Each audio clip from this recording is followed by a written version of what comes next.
Vamos a preparar el tradicional chícharo trenzado. Los ingredientes que vamos a necesitar son matambre de cerdo, ajo, laurel, sal y pimienta.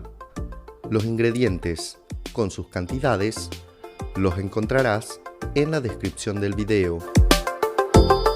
Lo primero que haremos será cortar el matambre en tiras largas.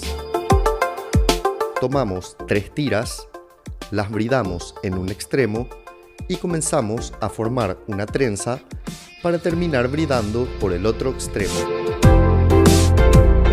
En un recipiente con cierta profundidad, colocamos la trenza y cubrimos hasta la mitad con agua.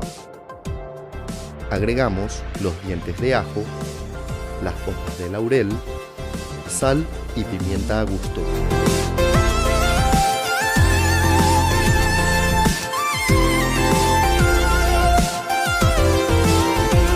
Cocemos hasta que se haya evaporado toda el agua y doramos un poco por ambos lados. Terminamos de dorar en la parrilla o en horno fuerte en una fuente con rejilla. Servimos bien caliente y acompañado de mandioca hervida y gajos de limón.